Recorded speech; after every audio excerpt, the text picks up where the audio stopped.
PEC hosts this morning are Anastasia Gokner and Kent Martin. If you're joining us online, then you have access to closed captioning, if that's helpful to you. And if you're joining us here in the meeting house, we have hearing-assisted devices in the back of the room, if that is helpful to you. This is my reminder to remind you to silence your devices if you have them, but you don't have to put them away because we are also trying to build our social media presence. And so if you are in social media, maybe you want to keep your device out. Post and tag us. We welcome children in our sanctuary during worship for Quiet Play with Kim in the back of the room, and we welcome you all here this morning. I have a few announcements. This Thursday at 7 p.m. is our Community Interfaith Thanksgiving service. That service this year is being hosted at the Old Whalers Church. There will be pie afterwards, and you'll get to connect with our neighbors and hear from local clergy in Sag Harbor and Bridgehampton. I will be among those local clergy. That's 7 o'clock at the Old Whalers Church on Thursday, November 16th. Our open mic scheduled for today, later this afternoon, is canceled this month, but we'll be back again in December, so look for it the second Sunday of December. Our rehearsals for our holiday choir continue this Sunday after service. If you have not joined yet, but think you might be interested in singing with our holiday choir, check it out before they get too deep into their rehearsals. And next week, we hope you'll join us here to hear from Ida Lorello, who is a Catholic woman priest in our community. She will be talking with us about love. You can find more information about what's happening here and how to connect in our e-bulletin, which goes out on Thursdays, and on our events calendar on our website. And if you have announcements that you'd like to share, please get them to us no later than Tuesday of the week you want them announced. Do we have any visitors who would like to introduce yourselves this morning? If you are visiting in person or online, we invite you to sign our guest book. You can sign our guest book online using the link in your chat. And it's a way for us to learn more about you and for you to learn more about us. Good morning. We want to use this moment to greet your neighbor or person who you haven't greeted yet this morning. Somebody was calling in and saying hello. Call-in user one. Yes, good morning. It's my first time here in your service. My name is Barbara, and I'm on the phone. And how would I get the newsletter and information about all the things that you're doing? Could I have that? Would I be able to get that information by calling a certain number?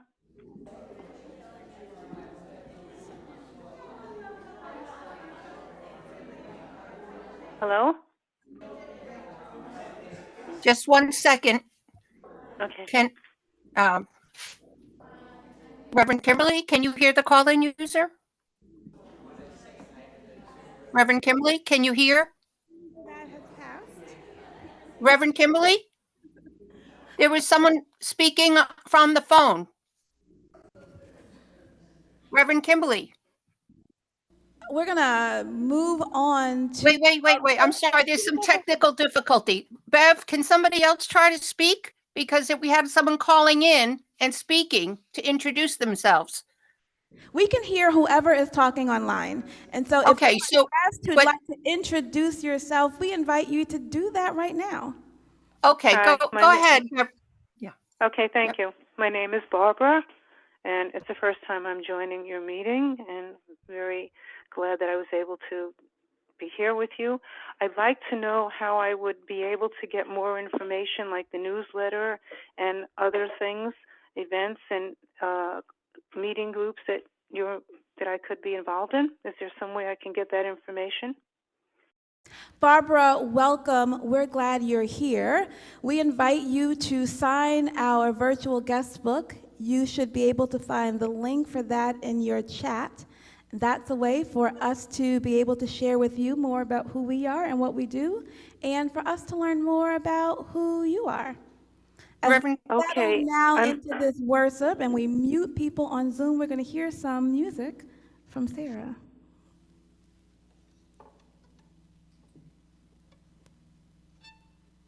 Hello, this is Barbara. Can you hear me now? You should play, and Kent's going to mute. Thank you.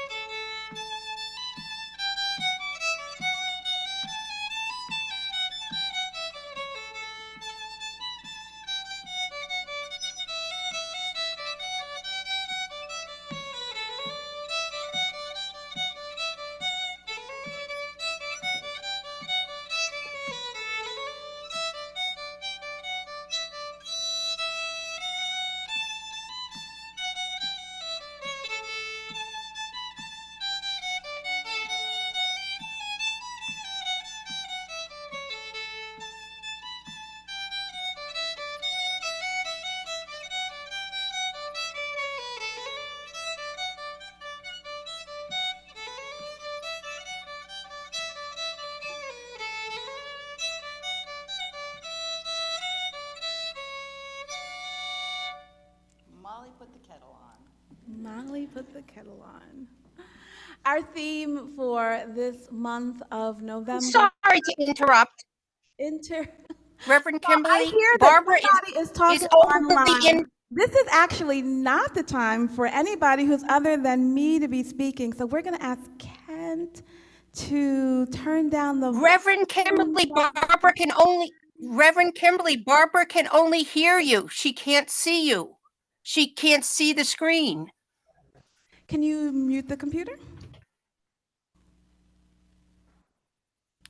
We're going to try that. So what I want to say is we're trying all kinds of things with technology, and sometimes when we're doing worship from home, we feel as if we're at home. But what we are creating in this space is a space for worship. And so when we yell out from home, it is akin to standing up in the middle of this room and yelling out into the space. We have all kinds of ways that we can connect and we can fix things that are happening, and yelling into the space is actually disruptive. And so I want to invite everybody to take a deep breath.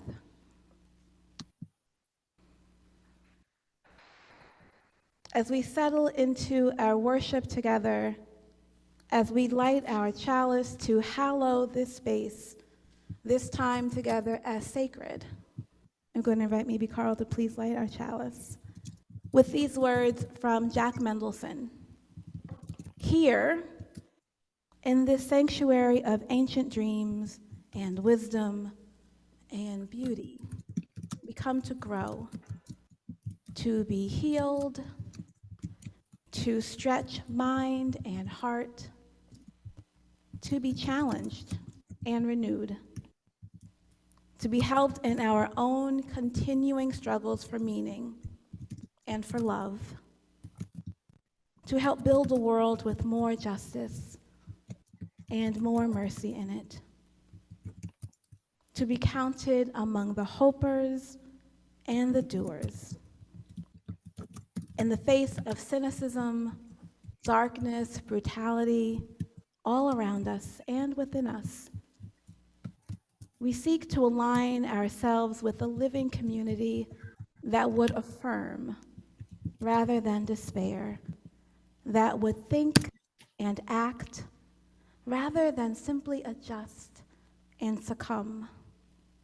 Here, we invite the spirit of our own humanity and the healing powers under, around, through, and beyond it to give us the nerve and the grace, the toughness, and the sensitivity to search out the truth that frees and the life that maketh all things new. Our first hymn to sing together is in your teal hymnal, number 1028, Fire of Commitment. Please rise as you feel willing or able as we join together in song.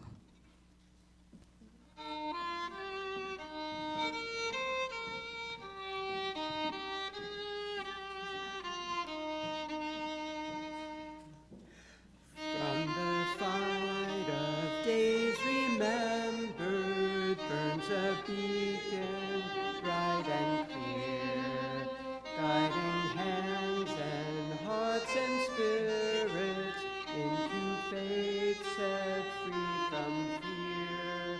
When the fire of commitment sets our mind and soul ablaze, when our hunger and our passion meet to call us on our way, when the fire assurance of the flame that burns within, then our promise finds fulfillment and our future can begin. From the stories of our living brings a song both brave and free, calling pilgrims still to witness to the life of liberty. When the fire of commitment sets our mind and soul ablaze, when our hunger and our passion meet to call us on our way, when we live with deep assurance of the flame that burns within, then our promise finds fulfillment and our future can begin. From the dreams of youthful vision comes a new prophetic voice, which demands a deeper justice built of courageous choice. When the fire of commitment sets our mind and soul ablaze, when our hunger and our passion meet to call us on our way, when we live with deep assurance of the flame that burns within, then our promise finds fulfillment and our future can begin. Thank you so much, Sarah. And you all, as one of our, well, in my humble opinion, one of our most beautiful songs in our hymnal. Our first message this morning is a parable. It's based on a story sometimes attributed to the community activist Saul Alinsky, sometimes attributed to disability rights activist Irving Zola, and it is a once upon a time story. Once upon a time, there was a small village on the edge of a river. Life in the village was busy. There were people growing food and people teaching the children. They were making blankets and preparing meals. One day, a villager took a break from harvesting food and noticed a baby floating down the river towards the village. She couldn't believe her eyes. She heard crying in the distance and looked downstream to see that 2 more babies had already floated by the village. She looked around at the workers nearby. "Doesn't anybody else see these babies?" she asked. One villager heard the woman cry, but continued working. Yes, we see the babies," the man yelled, "but I'm making soup. This is terrible. A woman who was building a campfire shouted, "Look, look, there are even more babies upstream floating down." "How long have these babies been floating?" another villager asked. No one knew for sure, but some people thought that they maybe had seen something floating down the river a while ago. They were busy at the time, making soup or blankets or teaching children, and so they didn't have time to stop and investigate. But now that the alarm had been raised, they quickly organized themselves around rescuing these babies. Watchtowers were built on both sides of the shore, and swimmers were coordinated to maintain shifts to rescue. Teams of rescuers then swam out to secure the babies as they brought in. 24-hour surveillance to watch for babies. Zip lines were attached to baskets. They stretched across the river up and down so that more and more babies were rescued and brought to safety. The number of babies floating down the river only seemed to increase. And so as the numbers of babies floating down the river increased, their efforts to rescue the babies from the river also increased. And now that they had these babies rescued from the river, what to do with them? And so the villagers who made blankets made more blankets, and the villagers who made soup made more soup, and the villagers who taught children had more children to teach. And they taught the babies to make blankets and make soup and teach other children. They built warm houses to make sure that the babies were warm and safe, and of course they loved the babies. But always more and more babies down the river. One day, the village counselors met to discuss this situation, to check in with each other about all the services they were providing for the babies, and really to address this question that one of the counselors had started to whisper, "Where are these babies coming from?" "Nobody knows," said the villagers. "But I say we organize a team to go upstream and find out who is throwing these babies in the river." Not everyone was in agreement with this plan. "We need people here to make the soup and the blankets, teach the children, rescue the babies from the river. If we start sending teams upstream, who will do this?"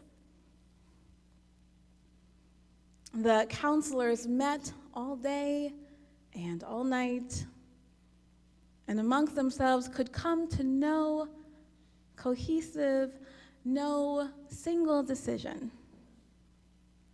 And so they said, "We'll let the villagers decide." I'll ask you this again later in the service.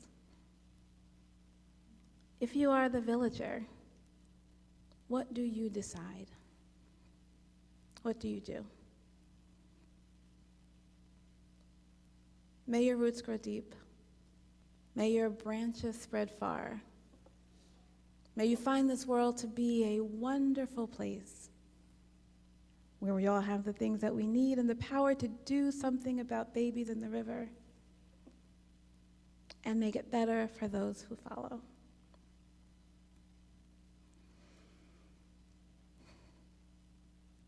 We support the work of this congregation in many ways, through the gifts of our time, our talent, and our treasure.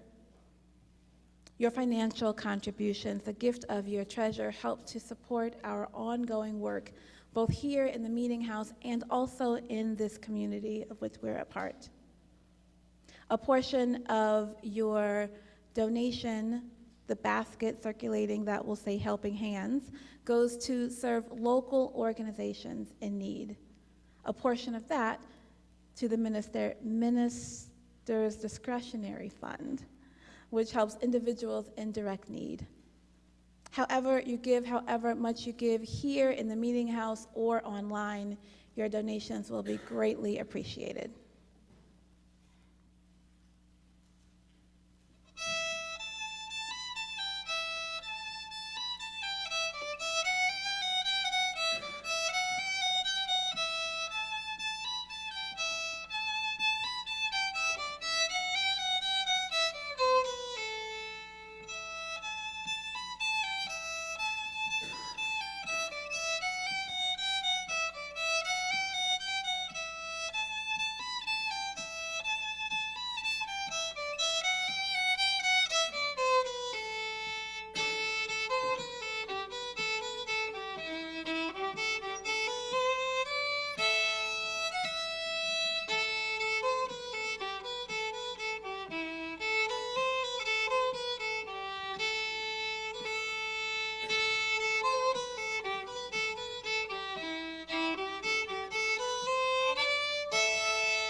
Thank you for all the ways that you give. If you're joining us in the meeting house or online by computer or by phone, you can also always find information about this congregation on our website. As we deepen even further into our worship, I invite you to take a deep breath as we settle into this moment of meditation with words from Mark Bellatini: when to speak, when to keep silent. When the machetes of injustice tear apart the fabric of the nation and the world, I speak up.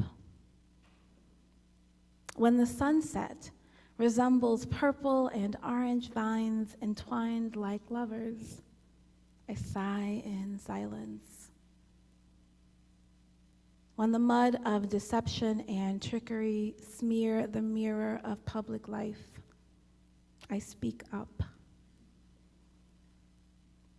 When the moon rests like a thin slice of lemon in the sparkling glass of water, I smile in silence. When the insecure bully me, or the greedy clutch at the common purse, I speak up. And when a song lifts my soul aloft like a lark, I swoon in silence. When wars and rumors of wars destroy the hope and lives of children, I speak up. When I am overcome by the sheer reality of a communion of life, connecting every woman, every man, and child on this one whole earth, I give thanks in silence. And when I am restrained by systems of control and manipulation, denial and duplicity, I speak up.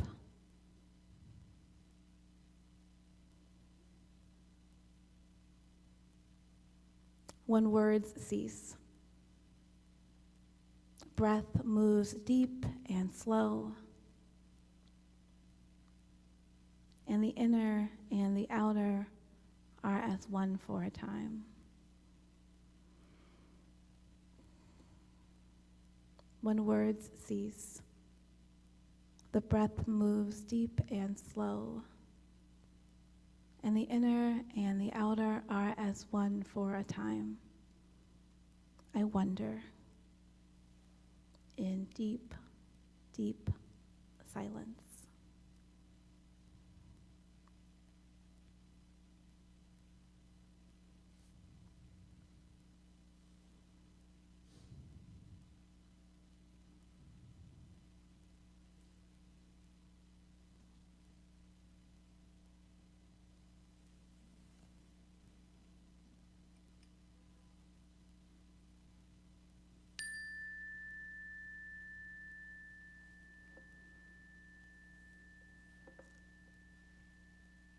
We make this time in our weekly gathering together to share the deep joys, concerns, and sorrows of our hearts. If you have a joy or sorrow or concern to share here in the meeting house, we invite you to come to the microphone. Joining us online, we invite you to unmute yourself and you'll be spotlighted. If you are joining us on the phone, you can unmute yourself by pressing *6. And I will light the candles for us.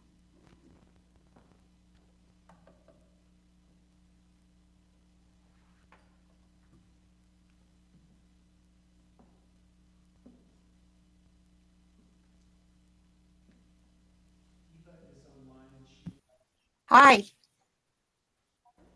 Can you hear me? We can hear you, and I think we can see This you. is Eva.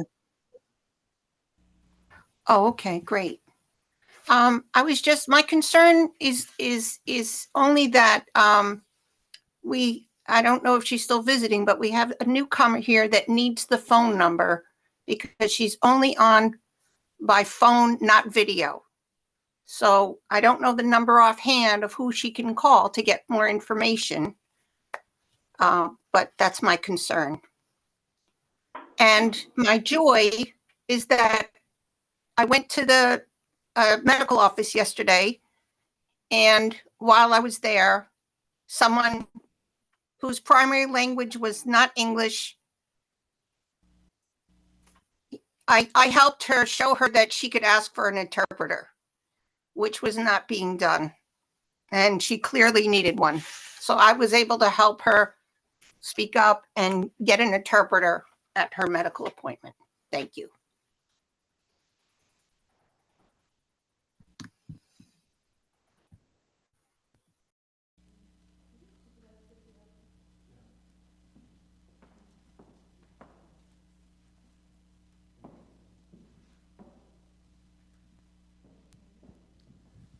Hi, friends.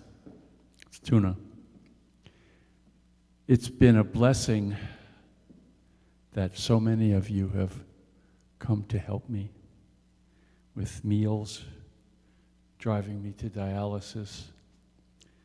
It's been a journey, and I'm still struggling with it. But I want to thank all of you who have been so generous to help me with this journey. Thanks.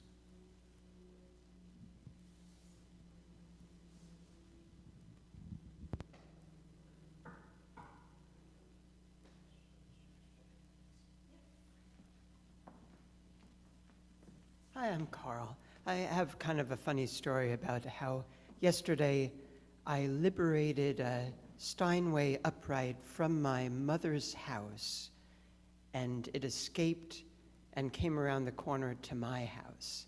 And it's a long story. There's tremendous baggage involved with this. It's like you have no idea.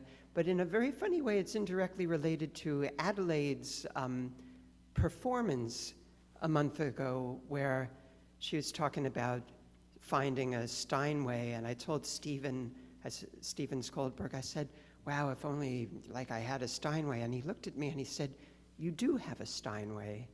And so it's been moved. No, not this one. This one I left here, so I did not make off with it. But there's a long story here, but it has to do with parents and music, and oh my God, there's just so much baggage involved with all that.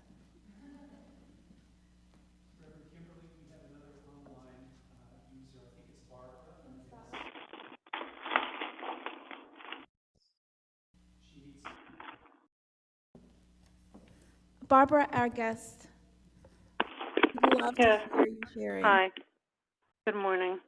I want to thank the first lady who spoke with a concern regarding me, because she heard me ask the question earlier about getting more information. So I want to thank you for, I don't know your name and I can't see you, I'm on the phone, but I want to thank that person for caring and bringing it up.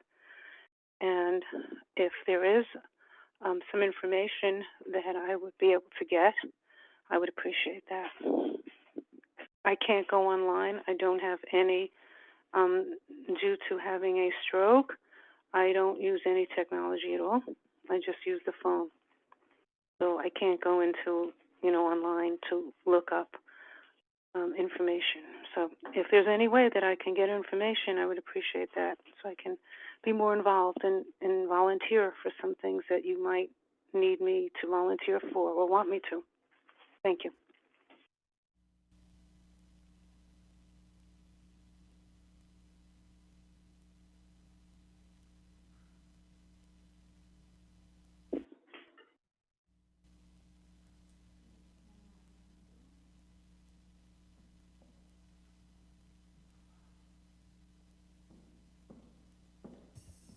That last candle for all of our unspoken joys and concerns, for all that we carry in our hearts that we don't know yet to share with others, that we aren't able to share with others, that are really just for us.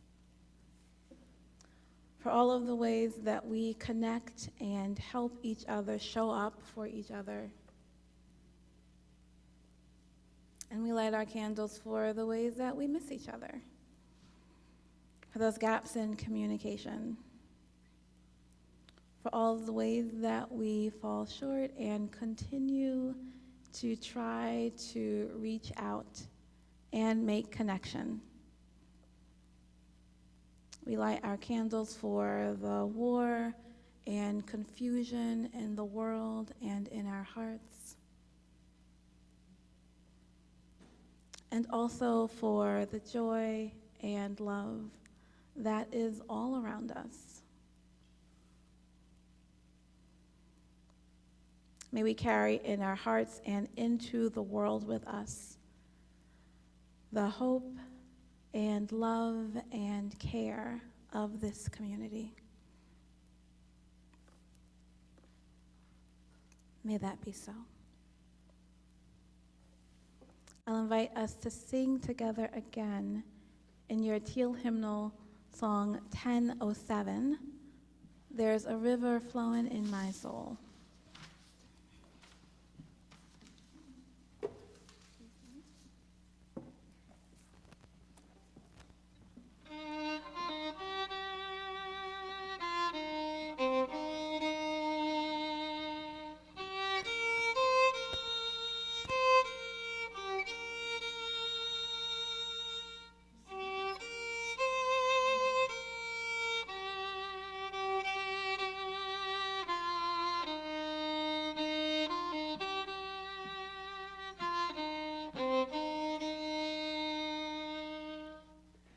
There's a river flowing in my soul. There's a river flowing in my soul. And it's telling me that I'm somebody. There's a river flowing in my soul. There's a river flowing in my heart. There's a river flowing in my heart, and it's telling me that I'm somebody. There's a river flowing in my heart. There's a river flowing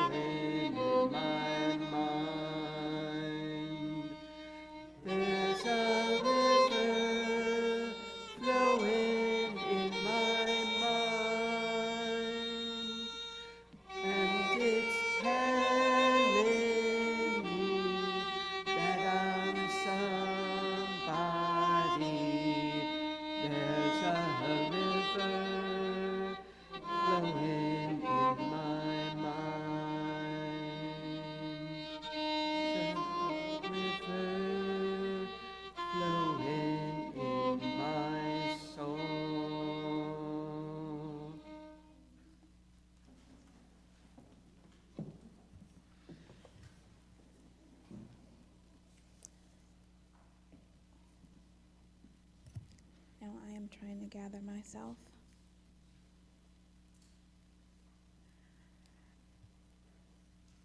So I asked the question at the end of our story. There are babies floating down the river, and the number of babies continue to increase, assuming that they will keep coming. Do you send a team upstream, knowing that sending the team upstream diverts your energy and attention and resources from serving the babies in front of you? What would you do? This is a non-rhetorical. This is when you get to be disruptive. Because what would you do? Send a team upstream. Send a team upstream. A lot of teams going upstream. A lot of people are heading upstream. But now we're sending a small team, and some of us are staying. With the babies, and some of us are sending a spy, or a couple of spies, because you don't want to send a spy alone. I use this story when I am leading groups of youth around social justice and social action. Mostly youth, but sometimes I use this story with adults when we're talking about social change and different ways, different modes or methods of social change. And so sometimes it can get a little lectury, so be prepared. This could possibly get a little lectury. But it's a good illustration to think about the differences between social action and social justice. Why do we care about the difference between social action and social justice? It can seem academic, maybe it is just semantics. But I like to make the distinction, and I encourage some clarity around the difference. For one, because having clarity around the difference is helpful for us, I think, in right-sizing our expectations around what we can do and around the impact of what we can do. But I also like the distinction because it encourages us to give a little challenge to ourselves and each other. It is a challenge, more than an encouragement, a challenge, often, to move beyond those modes of social change that are most comfortable or most easy for us. And so the most clear distinction that I have heard, the one that I like the best, between social action and social justice is that social action deals with the world as it is. It offers short-term assistance, things like feeding the hungry, housing the homeless, comforting the sick, helping the needy. Social action deals with the world as it is. Social justice deals with the world, tries to deal with the world as it could be, advocating for change that addresses systemic root causes of hunger or poverty or homelessness. The world as it is, and the world as it could be. When we talk about the work that we do, we often talk about it as social justice. We like so much more to describe what we are doing as justice, because it is a religious virtue. Whether you are Christian or not, you may have the language in your heart of doing justice, loving mercy, walking humbly. There is a religious virtue that calls us to justice, to making the world better and different. And there is an ethical virtue also that calls us to justice. Our hearts call out to be a part of creating fairness and equity. our own Unitarian Universalist faith claims as our principles and our values fairness and equity.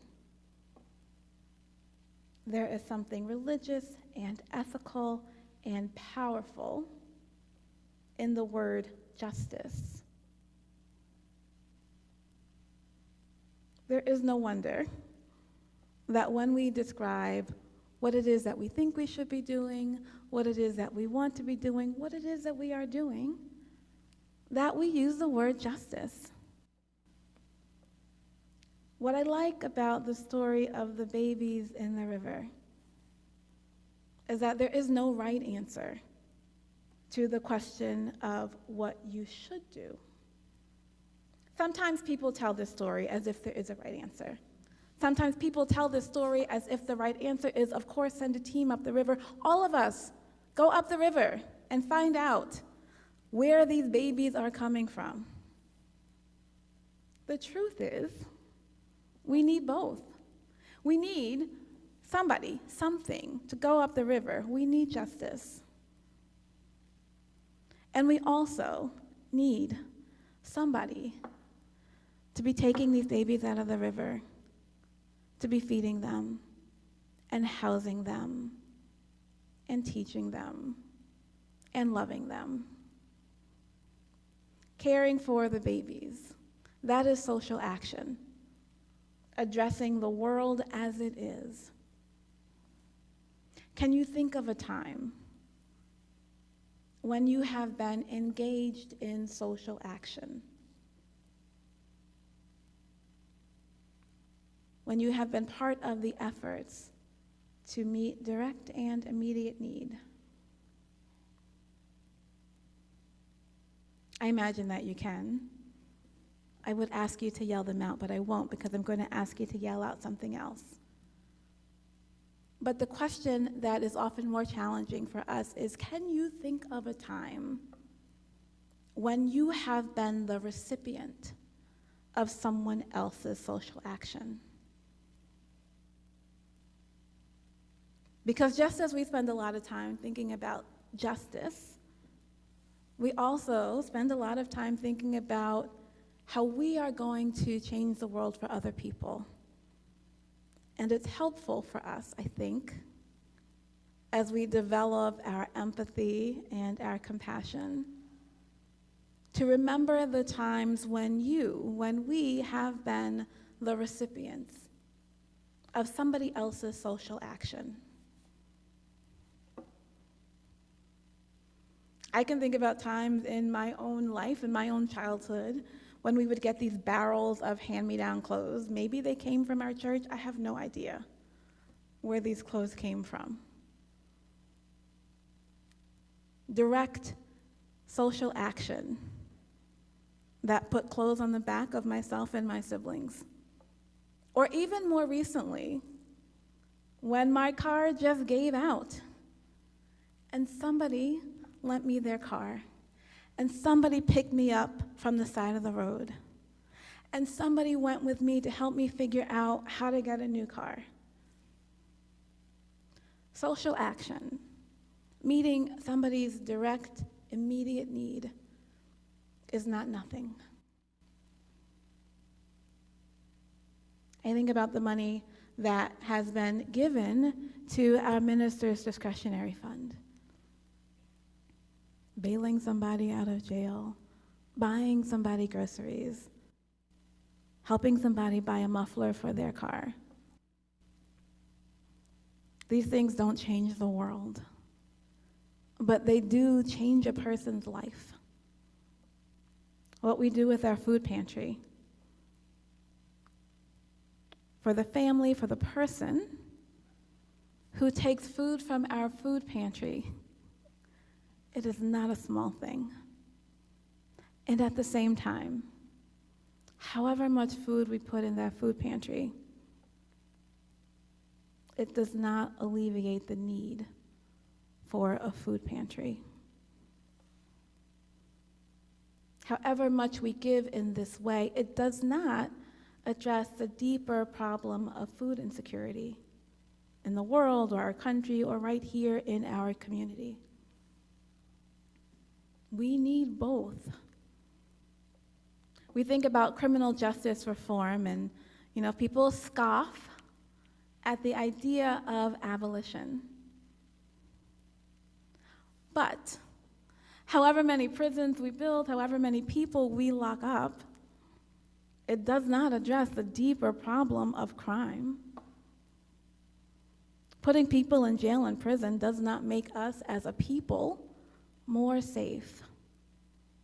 And so, yes, we need to do the things that affect us directly in the moment, and we need to go upstream, a small team, a big team, a team of spies, and figure out not just what is happening,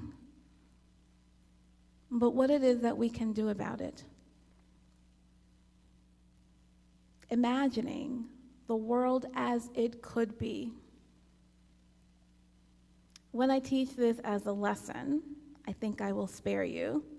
I talk about 5 different methods of social change. There's an insert in your order of service. Maybe I won't spare you. There's an insert in your order of service that lays them out, right? There's social education, educating ourselves and others about the issues. There is direct service, hands-on service, meeting direct need. These are more social action. There is advocacy, working to change law and policy, systemic change. There is community organizing, mobilizing people to address these big issues and small issues.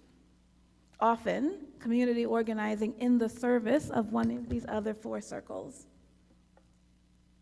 There is public witness, making our position known, being in support and solidarity.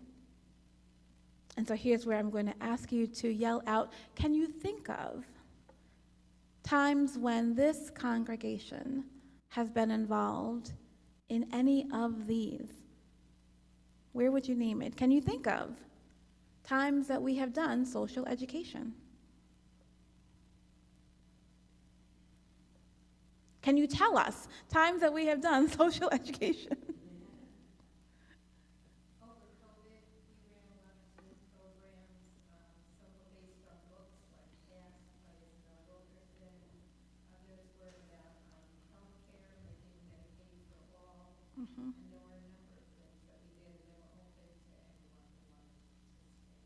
These big programs open to anyone on racial justice, on health, social education, direct service.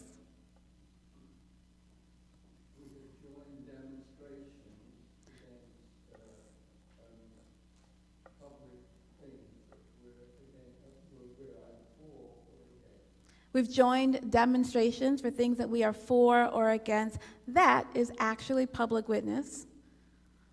This congregation fought to be able to participate in the 4th of July parade because you had a message about interdependence that you thought this community needed to hear.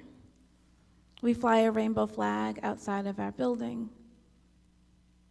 We show up at rallies and protests, and sometimes we even venture into the circle of community organizing, and we organize those protests and demonstrations ourselves.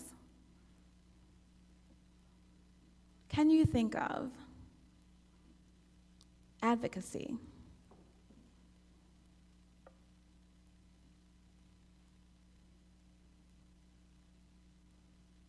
It's not fair to put you on the spot and not give you time to think, but I will tell you that you do all 5 of these things. The postcard campaigns that we've done with You Use a Vote, where we are letting people know how to vote, where to vote, and what are the issues. Postcard campaign, probably more accurately education.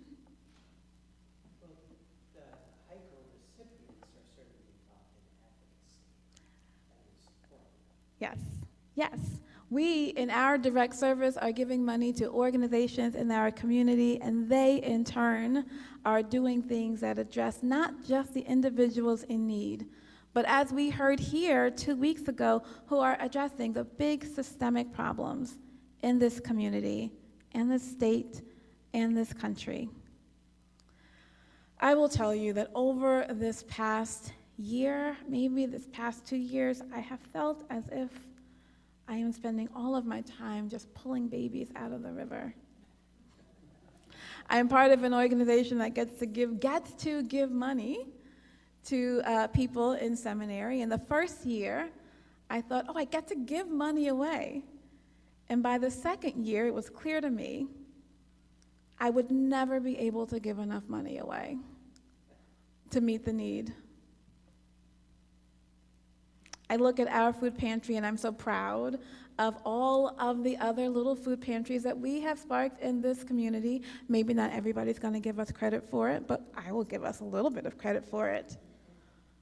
And the truth is, however many little food pantries, big food pantries there are in this community, we are never going to be able to do enough that way to address all of the hunger. It doesn't mean that we stop. It just means that we figure out ways to do more and to do it in diverse ways. When I think about babies in the river, I think about the most famous baby in the river, who was Moses. The most famous baby in the river, Moses, a Hebrew put in his family in Egypt, persecuted. The decree had gone out to kill all Hebrew boys at birth. And so his midwife and his mother conspired to put Moses in a basket in the river, the Nile, where he was found by the daughter of the Pharaoh. Moses, who then went on to lead a revolution, don't get much more systemic than that. So yes, we have to save the babies in the river, because every life is precious, because every life has a powerful potential for great change, because love demands that we feed the hungry, that we clothe the naked, that we educate all of the children, and that we love them. And yes, we also go upstream, because equity and justice demand that rather than be saviors, those with more power and more tools should make it so that everyone has access to the things that they need to save themselves. Yes, we go upstream because no baby's future should be left to the vagaries of chance or luck, because everyone should have the opportunity to reach their most full potential. This life and this work and this world requires us to see and address the world as it is. This faith also demands, challenges, that we imagine the world as it can be, and that we be a part of making it so. May we commit to that demand. We have one more song to sing together in your teal hymnal. Come and Go With Me. It is number something, 1018. Come and Go With Me.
There'll be justice in that land. There'll be justice in that land where I'm bound. Singing. There'll be singing in that land. There'll be singing in that land. There'll be singing in that land where I'm bound, where I'm bound. There'll be singing in that land. There'll be singing in that land. There'll be singing in that land where I'm bound.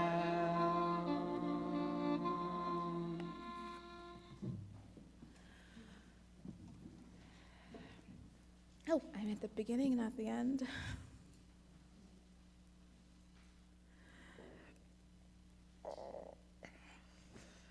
Reminded, I'm not going to ask you to stand for our benediction, and I will ask you to prepare yourself to extinguish our chalice with these closing words from Norman Naylor. Reminded that we are participants of the universe, let us go forth from the quiet of this hour, encouraged to strive toward faithfulness to the best in ourselves and in others, and in the whole of creation. We extinguish our chalice with the unison words in your order of service. We extinguish this flame, but not the light of truth, the warmth of community, or the fire of commitment. These we carry in our hearts until we are together again. Please remain seated for our postlude down by the river to pray. Feel free to hum or sing.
We have refreshments, and I'm sure you have conversation in the fellowship hall.